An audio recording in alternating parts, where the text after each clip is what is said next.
Bismillahirrahmanirrahim. Assalamualaikum warahmatullahi wabarakatuh. Waalaikumsalam warahmatullahi wabarakatuh. Alhamdulillahilladzi binikmatihi tatimmus shalihat. Assalatu wassalamu ala rasulillah. La haula wala quwata illa billah. Yang saya hormati Bapak Kepala Kantor Kementerian Agama Kabupaten Melawi sebagai narasumber kita hari ini. Yang kami hormati Bapak Kasubag TU sekaligus PLT Kasibimas Islam Kementerian Agama Kabupaten Melawi, dan hadirin yang telah hadir di acara kita pada hari ini.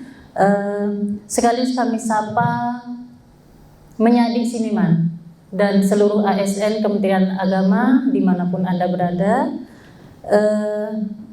Hari ini kita bertepatan dengan 6 Ramadan 1447 Hijriah di program perdana, pertemuan perdana kita dalam program Mimbar Ramadan di podcast Siniman, podcast kebanggaan kita Kementerian Agama Kabupaten Melawi. Jadi kegiatan ini akan berlangsung selama di bulan Ramadan, yaitu 1 minggu dua kali, yaitu hari Selasa dan hari Kamis. Untuk selanjutnya kami persilahkan kepada Bapak untuk menyampaikan tausiah kita hari ini sebagai pertemuan perdana kita dalam program Mimbar Ramadan. Silakan Bapak. Bismillahirrahmanirrahim. Assalamualaikum warahmatullahi wabarakatuh. Alhamdulillahirabbil alamin, kana lil haza wa ma kunna linahtadi laula an hadanallah. Asyhadu an la ilaha illallah wahdahu la syarikalah wa asyhadu anna Muhammadan abduhu wa rasuluh la nabiyya ba'dah. Bapak Ibu yang saya hormati, terlebih khusus Bapak Kasubag TU sekaligus PLT Kasibimas Islam, host kita pada hari ini yang cukup menawan. Kita berbahagia hari ini bisa hadir bersama-sama di podcast kita ini dalam rangka saling mengingatkan, wa tawassaw bil haq wa tawassaw bis sabr.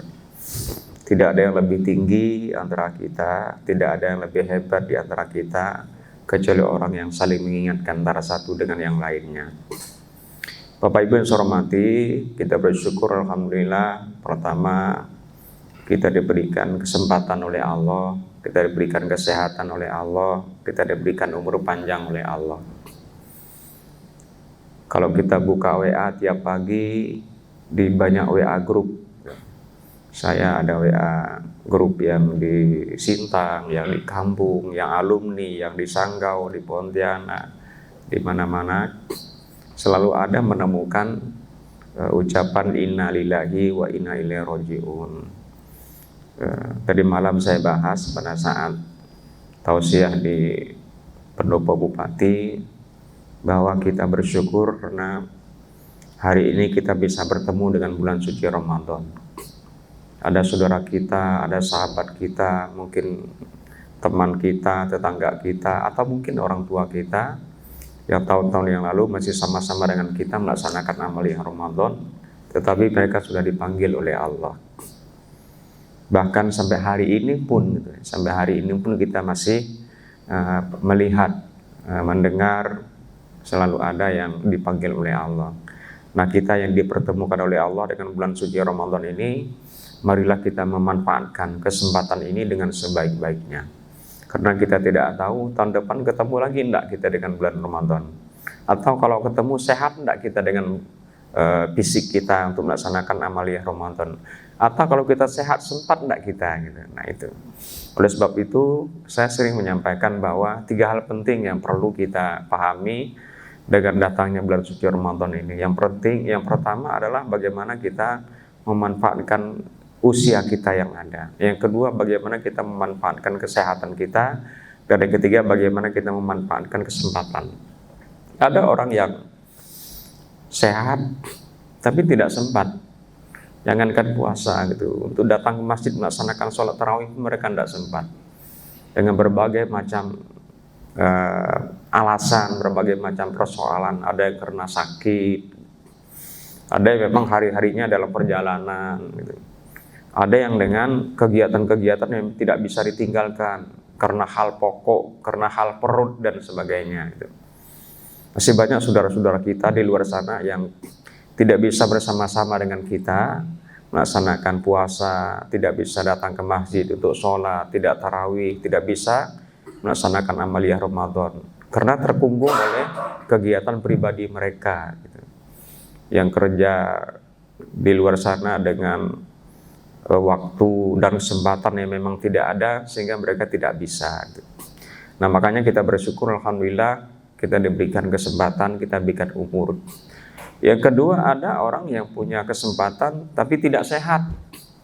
Ada orang yang mendengar suara azan tapi tidak bisa bangun dari tempat tidurnya. Ada orang yang mendengarkan tadarusan Al-Quran tapi tidak bisa untuk bersama-sama dan sebagainya. Kenapa? Karena tidak sehat. Maka kita bersyukur betul, alhamdulillah Allah memberikan kesehatan pada kita, Allah memberikan kesempatan pada kita, Allah memberikan waktu yang sangat seluas-luasnya dalam bulan Ramadan ini kepada kita. Jadi kita syukuri betul 3 hal ini. Bapak Ibu yang saya hormati, ada 3 kelompok orang. Mumpung kita baru awal, ini baru hari yang ke-6 dan tidak lama lagi, tinggal 24 hari lagi kita melaksanakan ibadah Ramadan ini. 3 kelompok orang dalam menyambut kedatangan bulan suci Ramadan. Pertama, ada orang yang bahagia dengan datangnya bulan Ramadan. Orang-orang tua kita dulu, para sahabat, para tabi'in, tabi'in, para salaf merindukan datangnya bulan Ramadan itu 6 bulan sebelumnya. Sudah ada persiapan. Bahkan Rasulullah mengajarkan kepada kita supaya dipertemukan dengan bulan Ramadan dengan satu doa khusus. Allahumma barik lana fi Rajab wa Sya'ban wa balighna Ramadan. Artinya persiapan untuk kita orang awam itu minimal 2 bulan dari Rajab, Sya'ban dan Ramadan. Nah, ada kegiatan-kegiatan penting yang kita laksanakan dalam bulan Rajab sampai bulan Sya'ban sampai ke Ramadan. Karena Rajab dan Sya'ban itu adalah bulan latihan gitu. Latihannya bagaimana? Latihannya tidak sekedar latihan tidak makan, tidak minum gitu. Nah, latihannya Rasulullah itu banyak sekali berpuasa di bulan Sya'ban. Rasulullah itu memperbanyak sholat malam di bulan Sya'ban. Rasulullah itu memperbanyak sedekahnya di bulan Sya'ban. Apalagi di bulan Ramadan. Itu persiapannya gitu. Nah, mereka baru melepaskan kepergian bulan Ramadan 6 bulan berikutnya gitu. Nah, 6 bulan berikutnya gitu. Oleh sebab itu kita bersyukur alhamdulillah termasuk orang yang gembira. Ada sebuah hadis, tapi bukan hadis sahih, bukan hadis masyhur. Barang siapa yang gembira dengan datangnya bulan suci Ramadan, maka Allah haramkan jasadnya dari sentuhan api neraka. Ini bukan hadis sahih ya, hadis lemah gitu. Hadis lemah ini tidak bisa dijadikan hujah, tetapi sekedar untuk motivasi boleh gitu.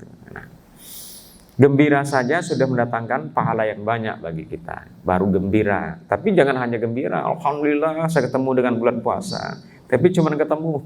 Puasa enggak, sholat enggak, sarapan jam 7. Nah gitu. Dan sebagainya. Itu jangan sampai terjadi. Apalagi kita aparat Kementerian Agama yang jadi panutan di tengah-tengah masyarakat. Yang kedua, ada kelompok yang datangnya bulan Ramadan ini memang biasa-biasa saja. Tidak ngepek kedatangan bulan Ramadan ini dengan kehidupan sehari-harinya. Kalau memang di luar bulan Ramadan tidak sholat Jumat, bulan Ramadan pun tidak sholat Jumat. Di luar bulan Ramadan tidak sholat 5 waktu, dalam bulan Ramadan pun tidak sholat 5 waktu. Puasa jauh, berat Pak puasa. Kenapa tidak puasa? Sakit emah. Kenapa tidak puasa? Kalau puasa itu pusing kepala. Ya, karena tidak makan, tidak minum, tidak ngerokok, pusing kepalanya gitu. Jadi biasa-biasa saja bagi mereka. Bahkan terkadang ngerokok di hadapan orang yang berpuasa. Minum kopi di hadapan orang yang berpuasa. Mohon maaf Pak, kami ini belum puasa. Saya bukan beberapa kali sering ya menghadiri kegiatan safari Ramadan di mana saja itu. Ini ke kampung-kampung saudara kita yang di mana menjadi tempat sasaran safari Ramadan kita. Persiapannya luar biasa. Dari jam 4, jam 5 kita datang, sore itu mereka sudah berkumpul bersama-sama dan sebagainya, mempersiapkan makanan berbuka, makan malam dan sebagainya. Tapi giliran kita berbuka puasa pada minggir semua. Ada tempat seperti itu. Kita tanya, ngapa? Mohon maaf Pak, kami ini belum puasa. Ya, jadi kami persilakan Bapak untuk buka. Nah, menjelang buka puasa itu mereka nongkrong-nongkrong saja gitu. Karena memang tidak puasa, itu masih banyak di tengah-tengah masyarakat kita. Yang mudah-mudahan melalui gerakan safari Ramadan kita bisa menjadi uswatun hasanah, menjadi contoh bagi masyarakat bahwa betapapun kita sibuk, beratnya pekerjaan, panasnya hari dan sebagainya, tidak menggoyahkan kita untuk meninggalkan ibadah puasa. Yang ketiga, ada kelompok yang dengan datangnya bulan Ramadan ini jadi risih gitu. Apalah orang di masjid itu ngaji ke ngaji gitu. Kita nggak bisa tidur. Nah, padahal ngajinya nggak lama, paling sampai jam 9, paling setengah 10 gitu. Itu pun kalau pakai mic luar, pun kadang pakai mic dalam atau nggak pakai mic. Kemudian mau begini begitu susah juga nih, orang ini banyak puasa. Nah, dia nggak puasa. Kalau bisa nggak usah puasa, nggak usah ada bulan Ramadan lah. Kalaupun ada bulan Ramadan, masuk hari pertama besoknya langsung lebaran. langsung lebaran. Nah, kan ada anekdot di media sosial itu, puasa Muhammadiyah mulainya tanggal sekian, puasa NU mulainya tanggal sekian, puasanya orang Islam KTP langsung lebaran. Nah, itu masih ada di tengah-tengah kita, masih gitu. Oleh sebab itu saya minta kepada kita semua, aparat Kementerian Agama, para penyuluh, untuk tidak bosan-bosan memberikan edukasi kepada masyarakat kita bahwa hidup dan kehidupan ini tidak hanya memikirkan dunia saja gitu. Hidup dan kehidupan ini harus bisa memikirkan dunia dan akhirat. Dan akhirat itulah tujuan akhir dalam kehidupan kita. Bapak Ibu yang saya hormati, oleh sebab itu pada kesempatan yang berbahagia ini kita berharap bagaimana ibadah kita menjadi ibadah yang berkualitas. Dalam satu hadis Nabi menjelaskan, man shoma ramadhana imana wa ihtisaban ghufira lahu ma taqaddama min dzanbi. Siapa yang beribadah, berpuasa karena iman dan mengharapkan keridhaan daripada Allah, menghadapkan pahala Allah, maka akan diampuni dosa-dosanya yang telah lalu. Untuk bisa diampuni oleh Allah dosa-dosa kita yang telah lalu itu, ibadah kita itu harus komprehensif. Tidak bisa ibadah kita itu yang kita perkuat itu hanya sholat tarawihnya saja. Oh, saya sudah melaksanakan amaliyah Ramadan. Ngapa? Tarawih saya full 30 malam. Tapi hanya itu, puasa enggak, lain-lainnya enggak bisa. Yang paling utama adalah bagaimana sholat puasanya dilaksanakan, sholat tarawihnya juga dilaksanakan gitu. Karena sholat tarawih itu tidak ada di waktu yang lain, hanya ada dalam bulan Ramadan. Puasa pun tidak ada dalam bulan yang lain, hanya ada dalam bulan Ramadan. Kalau yang lain ada. Kalau kita membuat sedekah ada di bulan yang lain boleh gitu. Kalau kita mau ngajak orang berbuat kebaikan ada di bulan yang lain. Maka kualitas ibadah puasa kita, kualitas ibadah sholat kita itu dalam bulan puasa ini harus terjaga dengan baik. Ya, saya berharap kepada kita semua, barangkali ada yang memang ketinggalan, tidak ikut berjamaah sholat tarawih itu, jangan lalu ditinggalkan. Udah lewat, nah, di sana ada komat dah, enggak bisa lagi kita. Enggak, ikuti saja, kekurangannya baru kita tutupi sendiri. Nah gitu. Jadi yang sholatnya dilaksanakan, tarawihnya juga dilaksanakan, yang lainnya juga kita laksanakan. Walaupun kita dalam keadaan sibuk, sholat tarawih itu jangan ditinggalkan. Ada doa-doa khusus yang diajarkan oleh para ulama tentang keutamaan bulan Ramadan itu dari hari ke hari gitu. Nanti puasa pertama, puasa kedua, puasa ketiga dan sebagainya itu ada doanya, maka jangan kita lewati gitu. Bapak Ibu yang saya hormati, kemudian ada hadis lain lagi yang Rasulullah menjelaskan kepada kita, kam min shaimin laisa lahu min syamihi ilal ju' wal atos. Banyak tuh orang yang puasa kata Rasulullah, tapi mereka tidak dapat apa-apa dari puasanya kecuali hanya lapar dan dahaga. Emang puasa itu berat, Bapak Ibu berat. Apalagi hari pertama, apalagi kalau di rumah kita tuh banyak orang. Nah, kalau saya tinggal sendiri aman, gitu. Nggak ada yang menggoda. Gitu. Kalau kita di rumah tuh banyak orang, gitu. Ada yang puasa, ada yang enggak dan sebagainya gitu. Jadi bagaimana kita bisa mempertahankan kualitas puasa kita itu, jangan sampai kata Rasulullah kita menjadi orang yang sia-sia, hanya menahan lapar dan dahaga saja, gugur sih kewajibannya tapi pahalanya tidak dapat. Nah, gitu. Gugur kewajiban tapi pahala tidak dapat gitu. Sementara kita berusaha bagaimana kita bisa diampuni oleh Allah dosa-dosa kita lewat kualitas ibadah kita itu tadi, yang tidak hanya satu ibadah, ibadahnya komprehensif. Nah, jadi bagaimana kita bisa menjaga diri, menjaga anak kita, istri kita, suami kita, keluarga kita dari hal-hal yang bisa merusak nilai ibadah puasa. Banyak sekali itu hal-hal yang bisa merusak ibadah puasa kita. Jadi kata Rasulullah, hanya menahan lapar dan dahaga itu karena nilai pahalanya dirusak. Dirusak oleh perbuatan kita, menggunjing, rusak pahala puasa, mengupat, mengusak pahala puasa, nge-share sesuatu yang kira-kira bisa menimbulkan kegaduhan dalam grup juga merusak ibadah puasa, berselisih dengan teman sahabat merusak puasa, apalagi makan dan minum seperti sengaja. Nah, gitu. Makan dan minum seperti sengaja walaupun tidak sengaja. Hati-hati ini Bapak Ibu. Kalau lagi masak ya, ngerasakan ayam, asinkah, maniskah, tawarkah, apa nih, tapi habis satu potong. Itu ya tidak sengaja seperti sengaja. Kalau memang tidak sengaja ya alhamdulillah, satu potong ayam lumayan lah itu. Ya, tapi kalau memang sengaja ya itu yang merusak puasa. Dan nilai pahala puasa yang rusak itu tidak bisa dikembalikan lagi gitu. Kecuali nanti kita benar-benar bisa bertaubat kepada Allah gitu.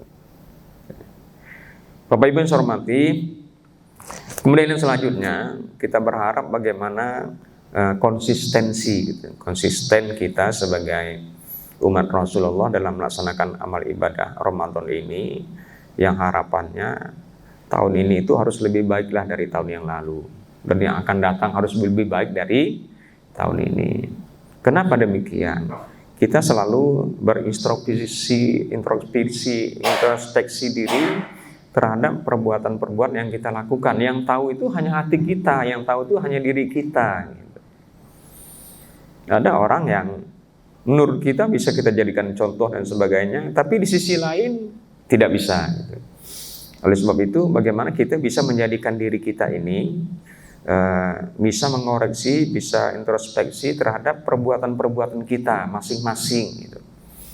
Jadi orang tidak bisa mengoreksi kelakuan kita, kepribadian kita selain diri kita sendiri gitu. Maka Khalifah Umar itu berkata, hasibu qabla an tuhasibu, hitunglah diri kita sebelum nanti kita dihitung oleh Allah. Hisablah diri kita sebelum nanti kita dihisab oleh Allah.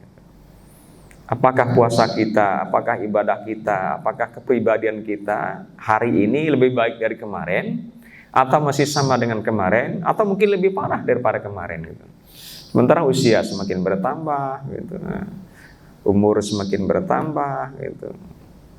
Kemudian kedewasaan kita juga semakin bertambah gitu. Nah, kepribadian kita, mungkin penyakit hati, mungkin perasaan, mungkin perbuatan dan sebagainya, itu yang mesti harus kita perbaiki dengan sebaik-baiknya. Nah, mumpung kita masih dipertemukan dengan bulan Ramadan ini, masing-masing kita introspeksi diri gitu. Apa sih kekurangan saya gitu. Kalaupun ada kelebihan, apa kelebihan saya gitu. Terkadang saya berpikir hal-hal seperti itu pada malam hari gitu.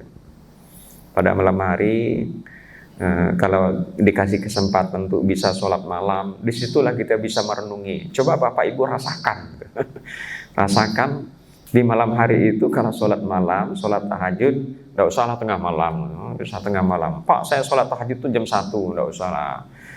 Sebagian tuh bawa tidur. Kecuali saya kalau tidak ada kegiatan apa-apa, jam 9, jam 10 udah alhamdulillah udah tidur lah. Nah, coba kita introspeksi diri, kita resapi diri, kita renungi diri kita.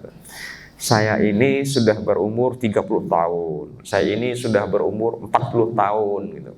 Saya ini sudah berumur 50 tahun. Kemarin tuh yang meninggal tuh umurnya belasan tahun. Kemarin tetangga saya tuh umurnya 40 tahun. Nah, saya ini 39 tahun umpamanya gitu. Bukan belah arti kita mengukur umur kita dengan umur orang lain, enggak. Nah, kita bersyukur dengan umur yang diberikan oleh Allah ini, tapi kita berintrospeksi supaya ke depan lebih baik lagi gitu. Ibadah kita juga harus lebih meningkat lagi gitu. Jangan ketemu dengan bulan Ramadan, ketemu dengan bulan puasa, tapi kualitas ibadahnya gitu-gitu juga. Enggak berubah-ubah juga.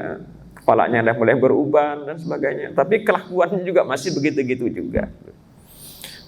Kita lihat keluarga-keluarga di luar sana, Bapak Ibu, hari ini menghadapi tantangan kehidupan ini luar biasa sekali. Kemarin kita baru dengar ada berita di televisi, judi sekarang kan udah judi modern. Judi modern. Kalau dulu kan judinya judi manual. Jadi kalau nyambung ayam, memang ayamnya yang dibawa tuh disambung. Nah, kalau main kolok-kolok memang ada barangnya, kolok-kolok. Uangnya betul-betul nampak di situ. Pasangannya berapa gitu. Nah, pasang tengah, ada pasang pinggir dan sebagainya. Atau judi-judi yang lain gitu, judi-judi yang lain gitu. Itu manual. Sekarang enggak. Pakai kopiah kayak saya bisa main judi, orang enggak tahu di samping saya ini. Ya, dikiranya saya ini baca Quran. Padahal saya lagi judi online gitu, lagi pasang berapa gitu. Itu yang terjadi, Bapak Ibu. Dan terjadi pada keluarga-keluarga yang notabene berpendidikan. Ya, sampai pernah kita lihat televisi dulu ada seorang anggota polisi membunuh anggota polisi. Jadi bukan polisinya dibunuh, suami istrinya gitu. Seorang istri membakar suaminya gitu. Hanya gara-gara judi online. Banyak rumah yang berantakan, Bapak Ibu, rumah tangga berantakan gara-gara judi online gitu. Ada anak-anak yang akhirnya jadi broken home karena tergiur dengan judi online, sampai jual barang maknya, jual motor dibeli orang tuanya dan sebagainya. Itu masih banyak sekali terjadi di tengah-tengah masyarakat kita gitu. Maka bagaimana kita berusaha semaksimal mungkin untuk selalu memberikan edukasi kepada masyarakat terhadap keluarga-keluarga yang ada di luar sana, tidak bosan-bosan, apalagi sebagai penyuluh, tidak bosan-bosan yang materi dakwah kita itu tidak hanya kaitan dengan ilmu keagamaan saja, tapi bagaimana kondisi-kondisi sosial ya.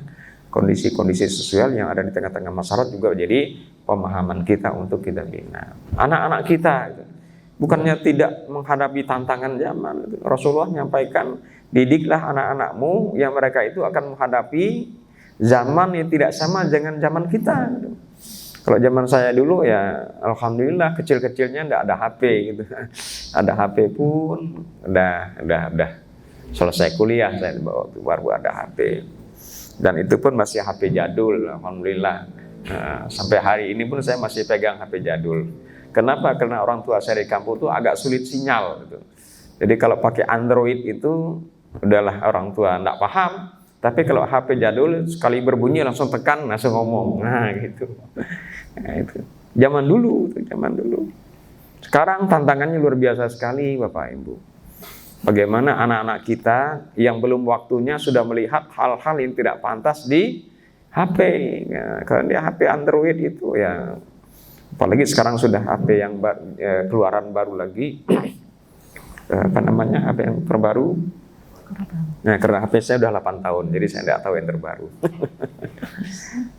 Begitu Bapak Ibu. Artinya bagaimana kita memberikan pemahaman kepada masyarakat itu tidak hanya sekedar ilmu agama, tetapi bagaimana kondisi sosial yang dihadapi oleh mereka.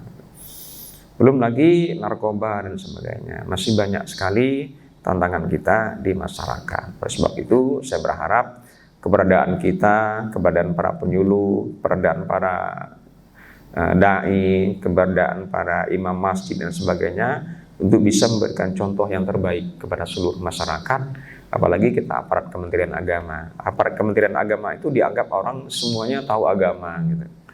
Ya, agama Islam, agama Kristen, Katolik, Hindu, Buddha dan sebagainya dianggap kita paham semua. Gitu.